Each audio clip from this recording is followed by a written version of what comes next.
what I started doing was covering my base on personal and people, but then looking into what can I do to make my team happy. And that's where the servant leadership comes in.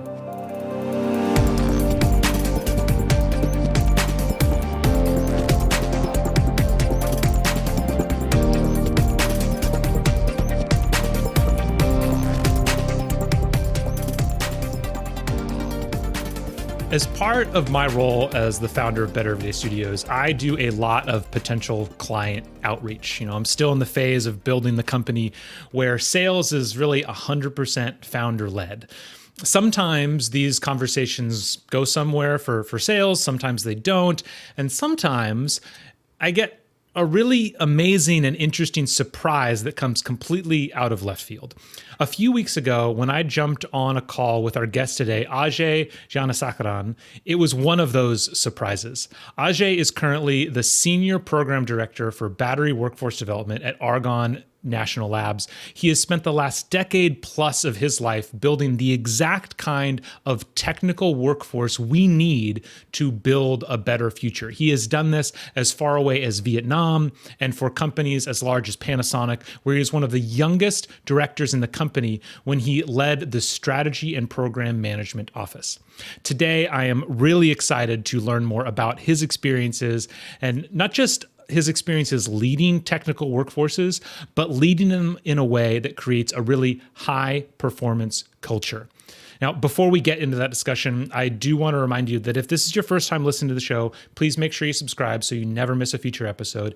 And if you are already subscribed, first of all, thank you.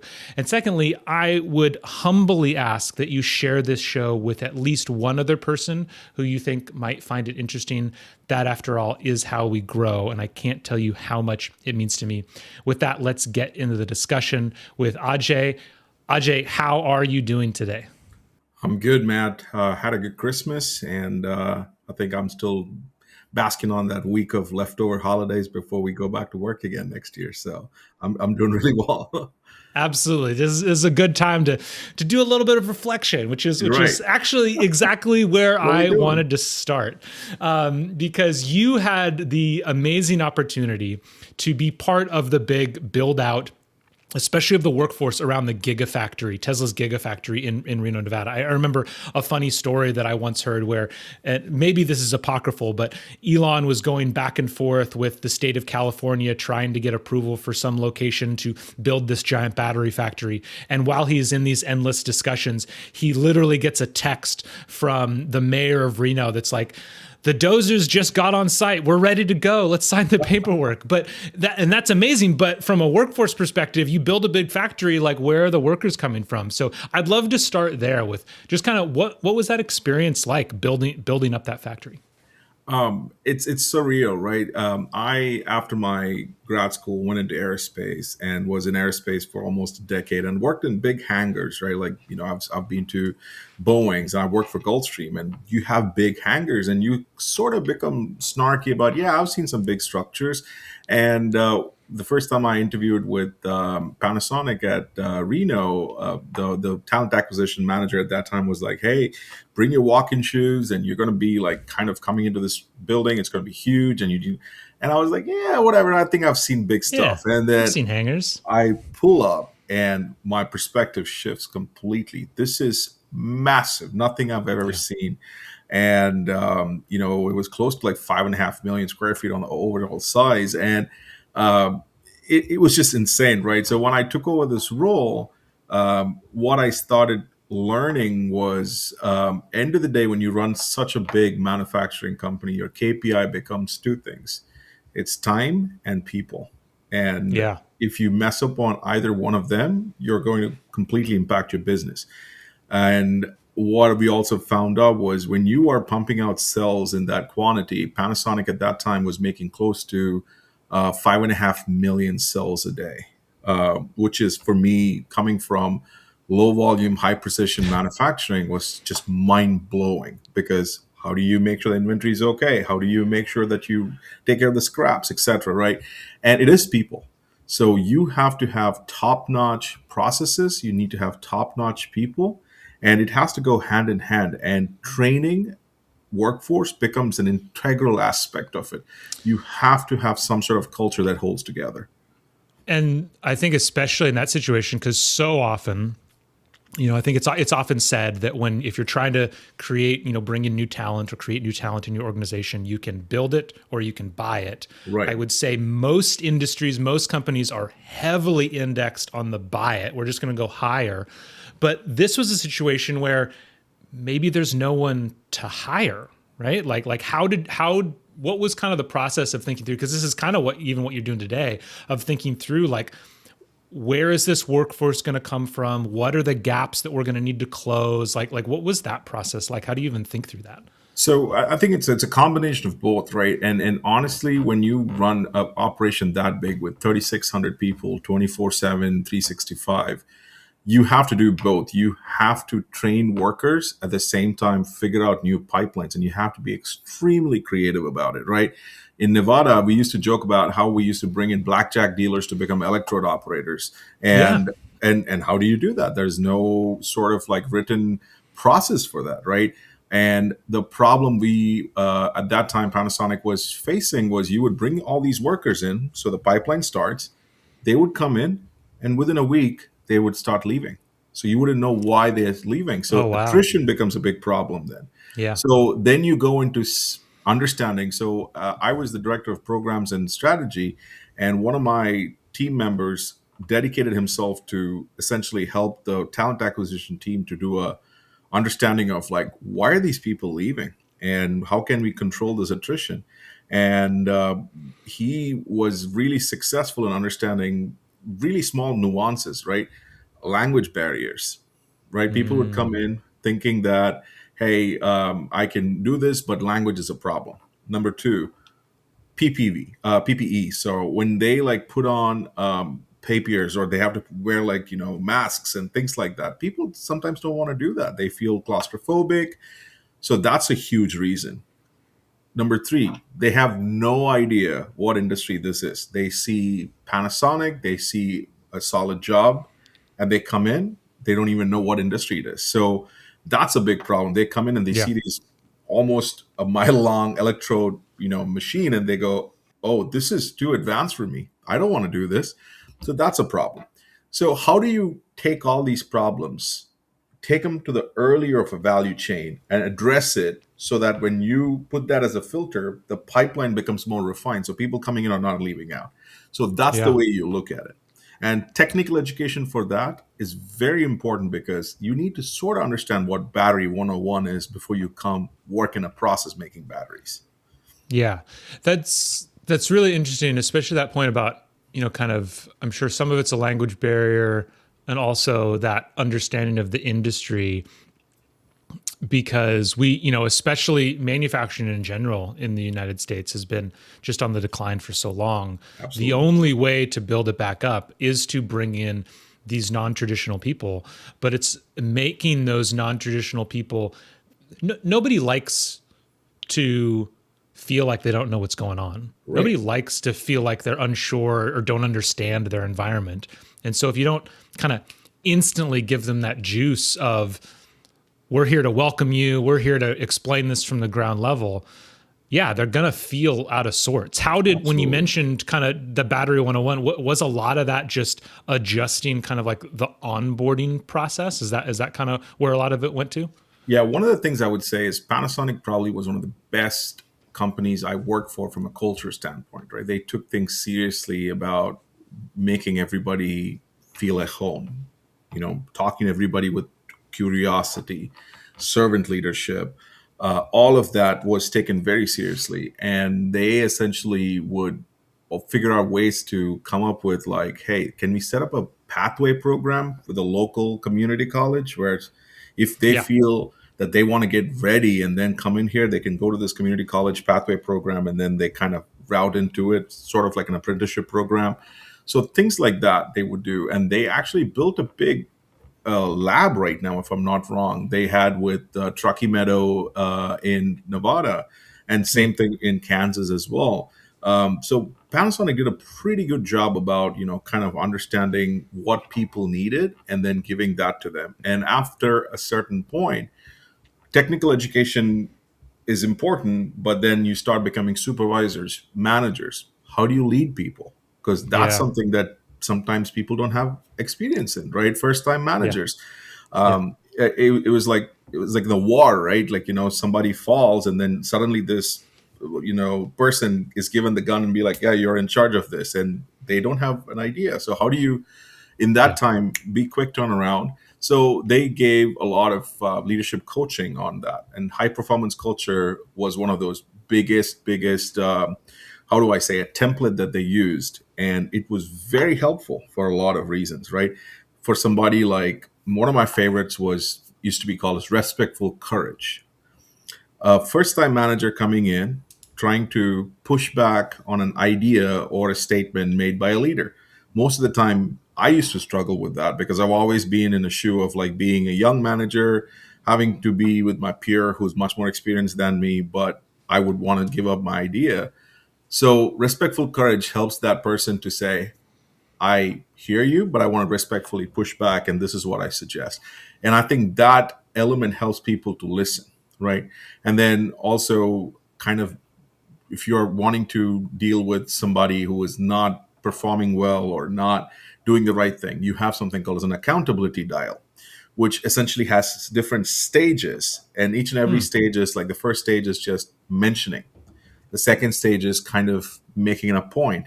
And then slowly, by the time you have the last stage and you're ready to make a decision, that person is not going to come and say, "Oh, I never knew about this," because you have went through the entire accountability dial.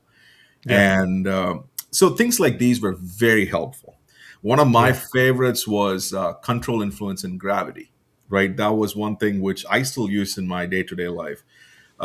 Control is anything, a task given to Matt, for example. You say, I got this. I don't need anybody to help me in this task. I'm in control. So when you put your task on the board, there's a C next to it, meaning Matt's been assigned this task. He's in control. He's got this. Say the same task. You got it, but you need some sort of influence, either left, right, or up, down, from above, but you still got it. But you then say, I need some help from X, Y, and Z. And that person has to be in the room and acknowledge that and say, Matt needs this help. I'm ready to help. So what would be is the task would still be Matt, but it would say influence with that Mm. person's name on it. So it Okay. means that it's not just Matt right now. He needs help from that person, and that person has said yes. And then the third is gravity. You both work it out. It's not possible. A big capex decision has to be made, and your leader has to make that decision.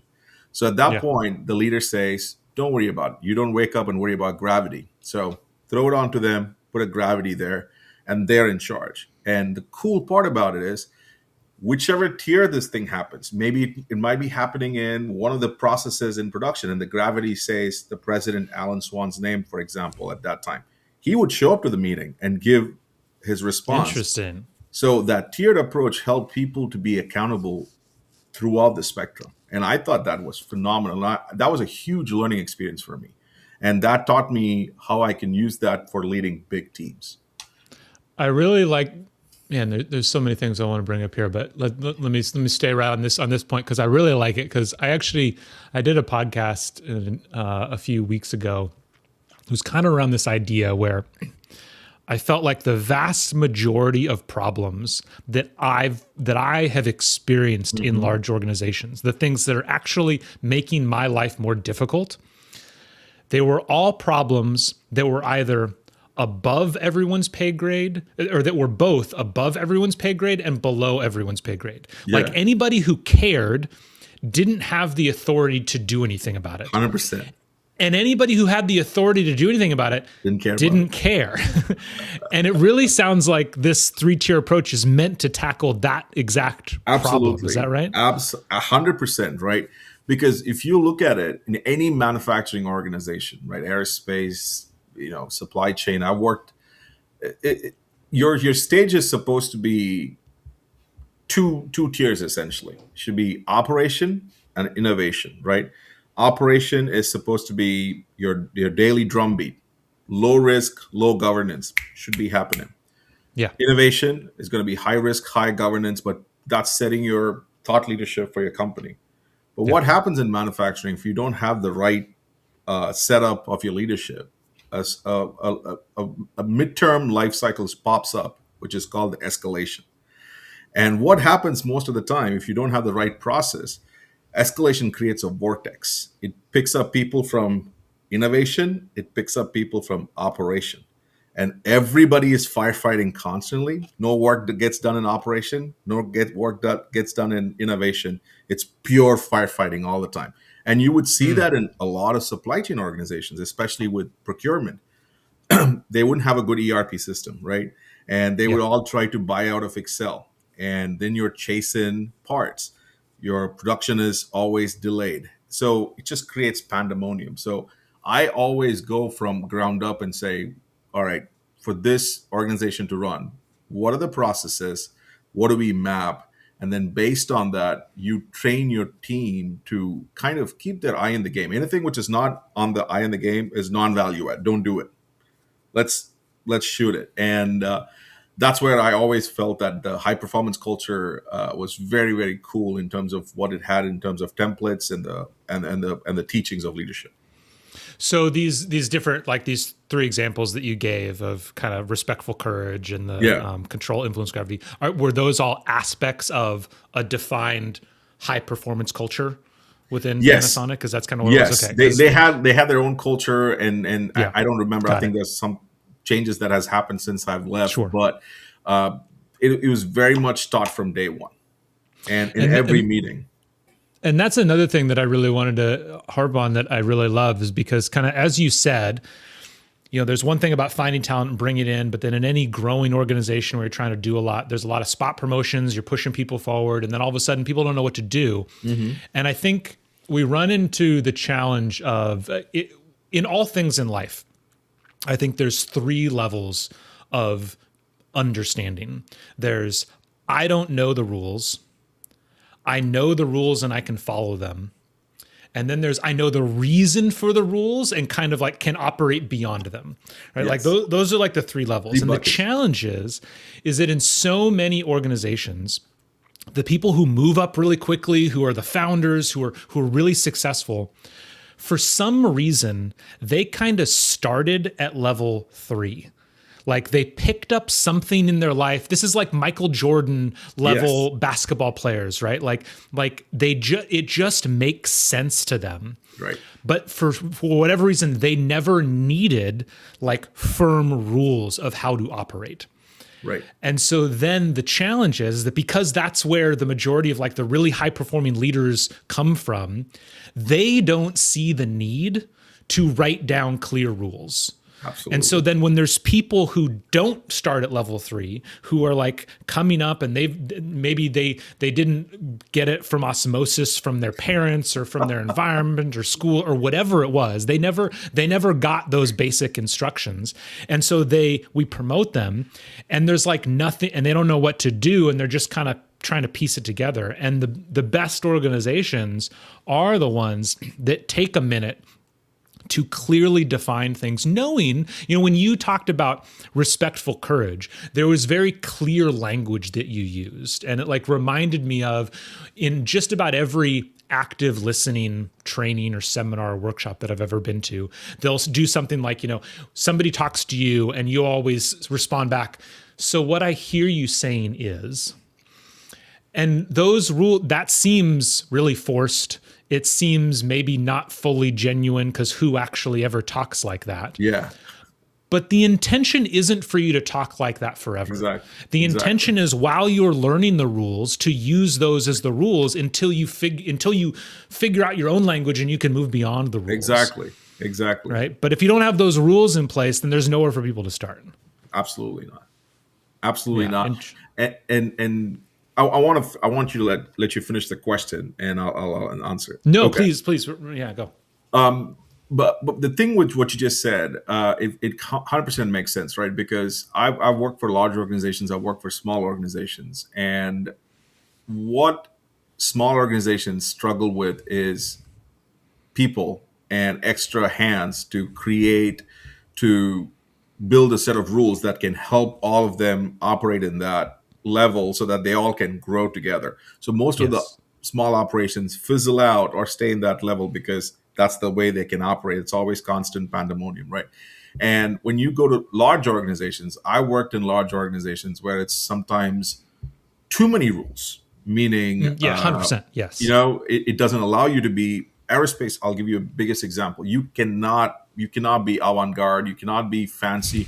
You have to follow a set of rules because FAA tells you to Yeah. do that. Thou shall Yeah. do. And even within other branching support organizations, a lot is done because they're like, if it's not broken, why do you want to fix it? Sort of mentality, right? And I think we struggle with that in aerospace industry. Yeah. But the companies that have figured it out are not just trying to get a baseline for people to rope on and climb, but also gives them space to see if they have the ability to be Michael Jordans and they have not yet been found. I'll give you a big example, right? There are places when you have a big factory and there's a problem everywhere. And what Yeah. I do generally is when I see a potential in somebody in my team, I would throw them in the most ambiguous environment possible, and that's always been my test. And if somebody is able to work, it's not about they're good or bad, but those Jordans that you're talking about, those are the people who, what do they call the industry term? I forget. It was like the new trending VUCA or something like that, Yeah. vulnerable, right? Oh yeah. What is it? I always Ambiguous. forget, but yeah. Yeah, Yeah. with Yeah. something like that, right? I read about that and I was like, Like oh, that's what I do. volatile. Yeah. Yeah. Exactly, Yeah. volatile and yeah, whatever. Yeah. So when I put them in there, what I've been surprised a couple of times is I don't even get a result what I was expecting, but something completely opposite. Yes. And those are people who, what you just said, is draw their experience from other draws of life and so present a solution which was never even thought about. And that was just game changing. Yeah. And the new industries have to evolve at that speed. Critical minerals, batteries, energy. We don't have time to play it safe. We don't have time to play it Yes. by the rules. You have to have somebody, leapfrog constantly. If you are competing with a global arena, manufacturing, we're not there yet in the US. Yeah. And Yeah. we need people like that to make those decisions. Um, One point to finish off this question, I made it my life's goal whenever I select program managers. I don't normally go for people with like project management, PMP experience. I'll Yeah. bring somebody who's worked as a quality manager and bring in as a Yeah. PMO. And Yeah. the way he handles projects is completely different because he's got his filter on quality. And I'll bring somebody in from manufacturing engineer. Yeah. So that's the way I like to look at it because I never was a project manager by training, right? I was a supply chain guy, strategy guy, and then I was given program management. So that's how I look at it. And I feel like that's much more easier to look at in terms of Yeah. solutions. Yeah, it's interesting. I'll never forget when I was in the Air Force, they had an initiative called AFSO 21. It was Air Force Smart Operations for the 21st Century, Okay. and it was kind of meant to be like I don't know, like their version of agile thinking or something. And Okay. I just remember going to, and because you could get like green belt certified and black belt Yes. certified and all that kind of stuff. And I just remember going to a meeting once and I could tell that maybe not the whole thing, but the individual leading that meeting, you could tell they had kind of lost the forest for the trees when like it was really important that you used this color sticky note and not that color sticky note. Yeah. And that's the danger that can happen in all of the setting Yeah. any kind of rules, whether it's rules around project management or Right. leadership or whatever. Is you need those rules, but you have to always realize the Right. rules aren't the point.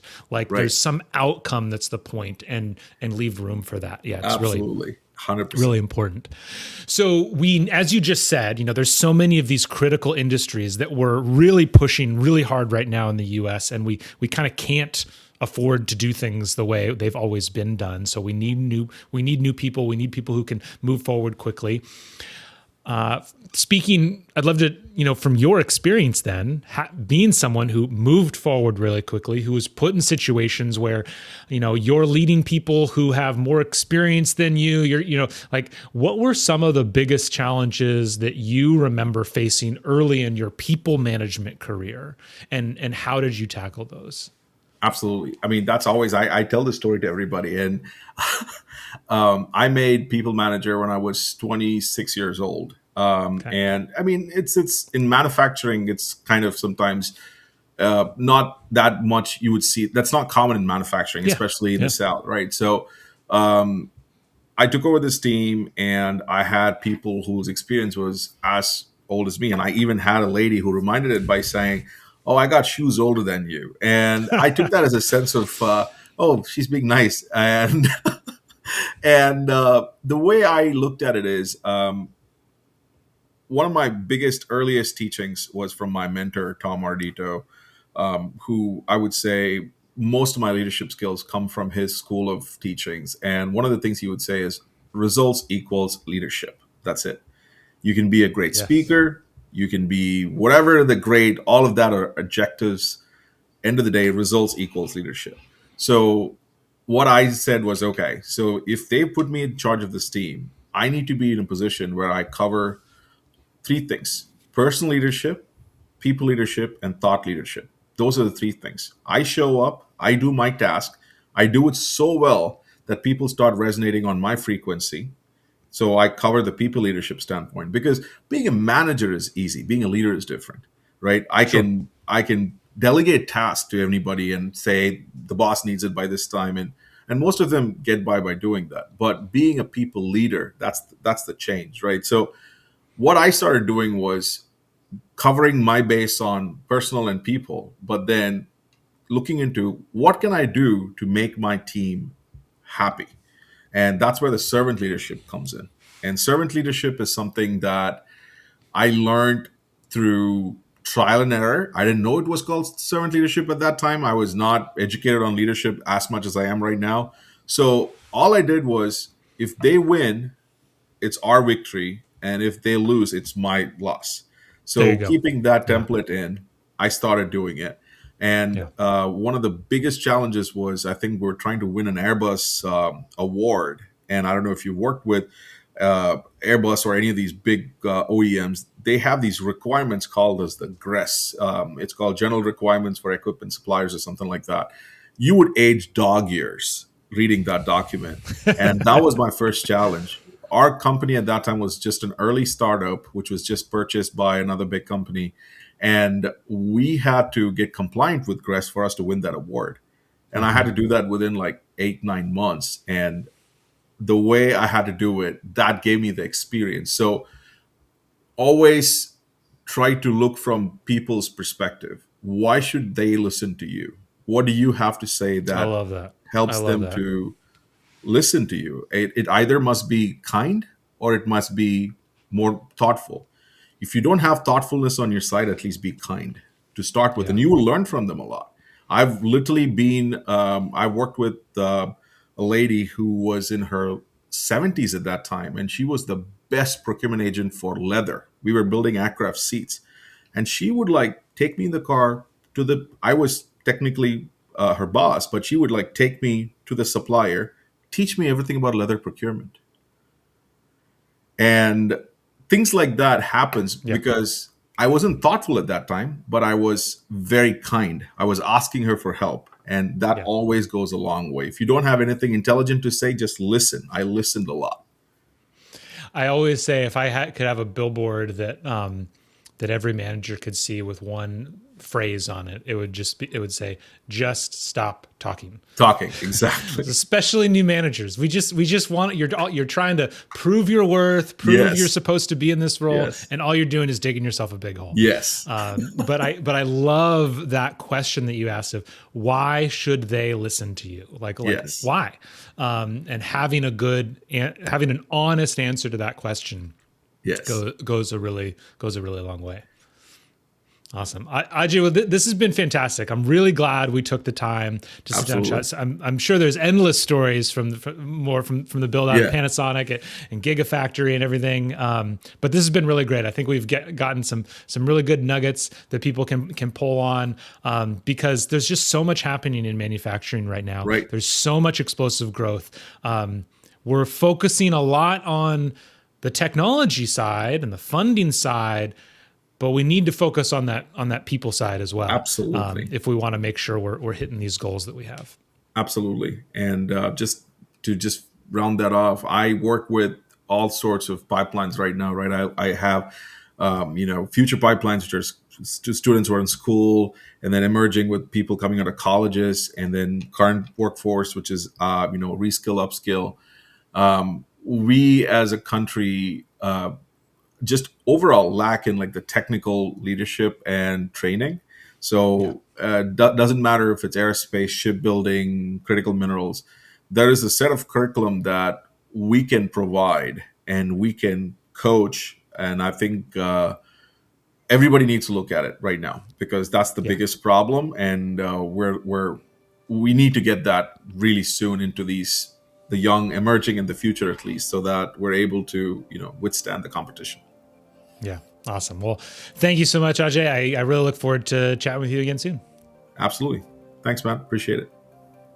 Thank you so much for listening in on the conversation. I hope you got as much out of it as I did. If you are a manager yourself and you're looking for more insight onto how to better lead your team, please make sure to check out some of our other amazing episodes. If you are responsible for developing leaders in your organization and you're struggling to make programs that actually change behavior and actually impact the business, please reach out so we can figure out how to make your organization better every day. Drop me a line using matt@bettereverydaystudios.com. I look forward to the conversation.